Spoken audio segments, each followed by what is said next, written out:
దేవుని పరిశుద్ధ నామానికి మహిమ కలుగునుగాక. అనుదిన దైవ కృపా కార్యక్రమం ద్వారా ఈ దినాన దేవుని మాటలు వింటున్న మీ అందరికీ హృదయపూర్వక వందనాలు తెలియజేస్తూ ఉన్నాం. ఈ మాటలు వింటున్న మిమ్మల్ని నా దేవుడు ఆశీర్వదించునుగాక. ఆమేన్. పరిశుద్ధ గ్రంథంలో హెబ్రీ పత్రిక 11వ అధ్యాయం 7వ వాక్యంలో నోవాహు తన ఇంటి వారి కొరకు ఒక ఓడను సిద్ధం చేసెను అని వ్రాయబడి ఉంది. ఆ దినాలలో నోవాహు తన ఇంటి వారి కొరకు ఒక ఓడను సిద్ధం చేసుకున్నాడు. దేవుడు ఎలా చెప్పాడో అలాగే చేశాడు. దేవుడు ఏది చెప్పాడో అదే చేశాడు నోవాహు. అందుకే భయంకరమైన జలప్రళయం నుండి నోవాహు కుటుంబం కూడా కాపాడబడింది. కుటుంబం అంతా ఆ రక్షణ ఓడలో ప్రవేశించడం వల్ల మరణ భయం నుండి కాపాడబడ్డారు, మరణం నుంచి తప్పించబడ్డారు. మరి మాటలు వింటున్న మీకు ప్రభువు ఒక హెచ్చరిక చేస్తూ ఉన్నాడు. మరి నీ కుటుంబానికి నీవు రక్షణ ఓడను సిద్ధం చేసుకున్నావా? ఈ దినాన దేవుడు నిన్ను అడుగుతూ ఉన్నాడు. నీ సమాధానం ఏంటో ఒకసారి ఆలోచన చెయ్యి. నోవాహు దినాలలో ఉన్న ప్రజల వలె ఈ దినాలలో కూడా అనేక మంది ఈ భూలోక సంబంధమైన ఆశీర్వాదాలను మాత్రమే సిద్ధం చేసుకుంటూ ఉన్నారు. కుటుంబం కోసం ఒక మంచి ఇల్లు కట్టాలని, పిల్లల్ని బాగా చదివించాలని, మంచి మంచి ఉద్యోగాలు చేయించాలని, ఆస్తులు, బంగారాలు, వెలగల వస్త్రాలు ఇవన్నీ ఈ భూలోకంలో సిద్ధపరచుకుంటే చాలులే అని అనుకుంటూ ఉన్నారు.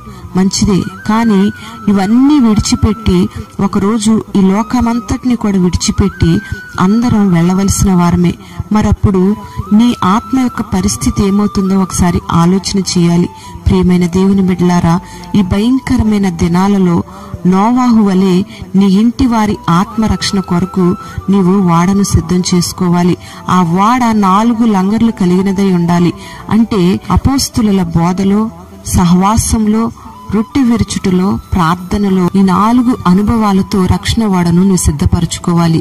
ఈ 4 అనుభవాలు కలిగి ఆ ఓడలో నువ్వు ప్రవేశిస్తేనే నీకు, నీ కుటుంబానికి నిత్యమైన క్షేమాన్ని, నిత్య పరలోక మహిమను నా దేవుడు నీకు అనుగ్రహిస్తాడు. మరి ఈ 4 అనుభవాలతో నీ కుటుంబాన్ని నువ్వు నడిపించుకోవాలి. యేసుక్రీస్తు రక్తం చేత కడగబడి మారు మనసుతో కూడిన బాప్తిస్మం పొంది రక్షించబడిన నీ కుటుంబానికి ఈ 4 అనుభవాలు ఉంటేనే నీవు, నీ కుటుంబం కాపాడబడతారు. ప్రియమైన దేవుని బిడ్డలారా, ఓడ సముద్రంలో నడిపించబడతా ఉంటుంది. ఆ ఓడ నడిపించబడేటప్పుడు ఆ సముద్రం మీద పెద్ద పెద్ద గాలులు వస్తాయి, గొప్ప గొప్ప తుఫానులు చెలరేగుతాయి. ఒక్కొక్కసారి ఓడ బద్దలైపోయే పరిస్థితులు వస్తాయి. సముద్రంలో వస్తున్న అలల వల్ల ఓడ అద్దరికి చేరలేదేమో, కష్టమవుతుందేమో అని అనిపిస్తూ ఉంటుంది. ప్రియమైన దేవుని బిడ్డలారా, రక్షణ ఓడలో ప్రవేశించిన తర్వాత ఏ బాధలు కలగవని చెప్పడం లేదు గాని, రక్షణ ఓడలో ప్రవేశించిన తర్వాత సముద్రం లాంటి ఈ లోకంలో నడిపించబడుతూ ఉన్నప్పుడు నిందలు ఎదురవుతాయి, అవమానాలు ఎదురవుతాయి, ఆవేదనలు, కలవరాలు ఎన్నెన్నో ఎదురవుతా ఉంటే కన్నీటి సమస్యలు చాలా మనకి ఎదురవుతాయి. ఒక్కొక్కసారి ఈ శోధనలన్నిటినీ నేను జయించలేను, ఇక నాకు చావే శరణ్యం అనుకునే సందర్భాలు కూడా ఉంటాయి. అందుకే ప్రభు అంటున్నాడు, ధైర్యం తెచ్చుకోమని మిమ్మల్ని వేడుకొనుచున్నాను, వాడకే గాని మీలో ఎవని ప్రాణమునకు కూడా హాని కలగదు అని. ఆమేన్. దేవుని నామానికి మహిమ కలుగునుగాక.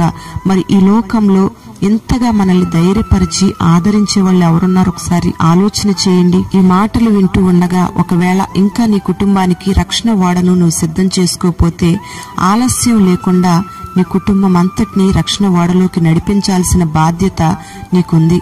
రాకడ కేకలు వినపడుతూ ఉన్నాయి. ప్రభువు త్వరగా రాబోతూ ఉన్నాడు. నీకు, నీ కుటుంబానికి ఏ హాని కలగకుండా నా దేవుడు నిత్య మహిమలో నిన్ను చేర్చడానికి సిద్ధంగా ఉన్నాడు. నీ కుటుంబం అంతటినీ నా దేవుడు గొప్ప రక్షణ చేత నింపబోతూ ఉన్నాడు. సందేహించకుండగా, నిరుత్సాహపడకుండగా రక్షణ ఓడలో నువ్వు సాగిపోదువుగాక. ప్రార్థన. పరిశుద్ధుడైన తండ్రి, ఘనమైన దేవా, నీకు స్తోత్రం చెల్లిస్తూ ఉన్నాం. ఈ మాటలు విన్నని బిడ్డలందరినీ పేరు పేరున మీరు దీవించండి. నోవాహు వలె నీ బిడ్డలు కూడా కుటుంబాలకు రక్షణ ఓడను సిద్ధం చేసుకోవడానికి మీరు కృపను అనుగ్రహించండి. నీ బిడలు ఈ మాటలు వింటూ ఉండగా ఎంతమంది కుటుంబాలలో రక్షణ లేని బిడలున్నారో వారందరికీ రక్షణ కలుగు చేయండి. నీ పరిశుద్ధ రక్తంతో ఒక్కొక్కరిని మీరు కడగండి.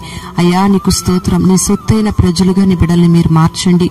ప్రతి కుటుంబాన్ని అట్టి రీతిగా మీరు బలపరచమని ప్రార్థన చేస్తున్నాం. ప్రతి కుటుంబానికి రక్షణ ఓడను సిద్ధపరుచుకునే ఆ జ్ఞానాన్ని నీ బిడలందరికీ మీరు అనుగ్రహించమని ప్రార్థన చేస్తున్నాం. ఈ విశ్వాస ఓడ యాత్రలో ఎదురవుతున్న భయంకరమైన అలజడులన్నిటిలోంచి నీ బిడలు కాపాడబడినట్లుగా మీరు సహాయం చేయండి. ధైర్యం తెచ్చుకొని ఎక్కడ కృంగిపోకుండా నీరసెల్లకుండా ఈ విశ్వాస ఓడ యాత్రలో నీ బిడలు పయనించడానికి, చేరవలసిన నిత్య పరలోక మహిమకు చేరడానికి మీరు కృప దయచేయండి. అంతవరకు నీ బిడలు మీరు భద్రపరచమని ప్రార్థన చేస్తున్నాం. ప్రతి కుటుంబాన్ని మీరు రక్షించండి, దీవించండి, ఆశీర్వదించండి.